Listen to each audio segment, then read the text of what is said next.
ជ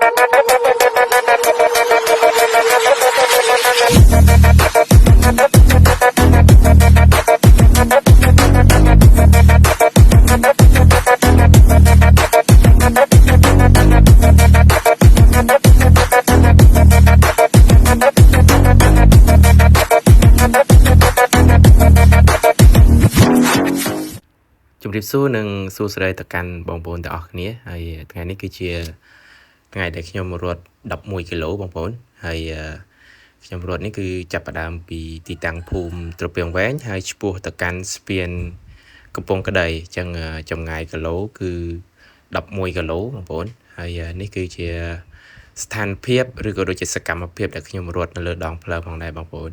ហើយដល់ពេលខ្ញុំរត់ដល់ចុងខ្លះឃ្មុំនិងត្រពាំងវែងបែកខាងជើងគឺជួបជាមួយនឹងពូមីងក៏ដើរហាត់ប្រាណហ្នឹងហើយជួបមួយពួកគាត់ទៅហើយអរុនសួស្ដីទៅពួកគាត់សួរនៅពួកគាត់ចឹងទៅហើយមកទៀតគឺខ្ញុំក៏រត់បន្តដំណើរឆ្ពោះទៅកាន់ផ្សារដំពូយើងឆ្ពោះទៅកាន់គោលដៅរបស់យើងអញ្ចឹងណាបងប្អូនហ្នឹងហើយអញ្ចឹងវីដេអូគឺរត់ដើម្បីសុខភាពគឺបែបនេះបងប្អូនរត់ហ្នឹងពេលខ្លះជួបជាមួយនឹងឆ្កែដេញក៏មានជួបជាមួយនឹងឆ្កែ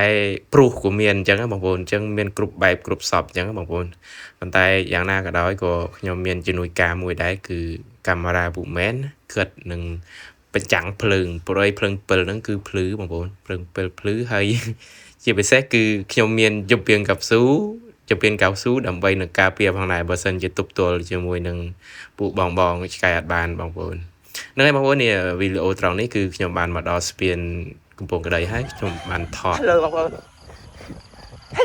លើហើយទី15ទៅ10គីឡូអាចទៅអាចទៅ11គីឡូមិនសុខភាពដល់នេះមានជំនួយការកាមេរ៉ាមកប៊ូមែនហើយខ្សែលីងខជិះទៅពីក្រោយហ្នឹងហើយបងប្អូនបន្ទាប់ពីហ្នឹងមកនេះបងប្អូនឃើញទេរត់មកដល់ភូមិបតតវិញហើយក៏មានកម្លាំងទៅរួមផងអីផងអញ្ចឹងទៅហើយយើងដល់ចុងភូមិបតតខាងជើងក៏មេឃភ្លឺល្មមស្រាងហើយវីដេអូនេះគឺបង្ហាញថាមេឃភ្លឺដែរអញ្ចឹងបងប្អូនណាហ្នឹងហើយបន្ទាប់ពីកន្លែងហ្នឹងទៅគឺខ្ញុំរត់ទៅដល់អូខេបងប្អូនឥឡូវគឺមកដល់ទីលានដែលត្រូវថតហើយមកដល់រូបភាពដែលត្រូវទេសភាពដែលត្រូវថតបងប្អូនឃើញថ្ងៃរៀងស្អាតណាស់ថ្ងៃរៀងស្អាតហើយយូរហើយមើលបៃតងឃើញស្រូវហើយខាងនេះក៏ស្រូវហើយឆ្វែងមកជុំមកហើយផ្លូវយើងក៏ស្អាតហើយខាងនេះក៏ស្រូវហ្នឹងហើយបងប្អូនហើយបងប្អូនជួយមើលអាផ្លូវនេះអាប្លោះគីនផ្លូវជួយមើលខ្ញុំនឹងដាក់រូបពេលដែលយើងសម័យថារូបសូឡាពេលយើងហាត់ប្រាណរូបសូឡាដាក់សូឡាបកគោបំភ្លឺផ្លូវសងខាងស្អាតបងប្អូនជួយមើលខ្ញុំដាក់ឲ្យបងប្អូនមើលណានេះបែបនេះជួយមើល1 2 3ឃើញស្អាតទេបងប្អូនឃើញស្អាតទេហ្នឹងហើយបងប្អូនហើយឥឡូវរត់មកដល់ភូមិវិញហើយផ្លូវភូមិហើយរត់ឈៀលសบายអញ្ចឹងបងប្អូនហើយរត់ក៏ជួបជាមួយនឹងមីងក៏និយាយលេងមួយគាត់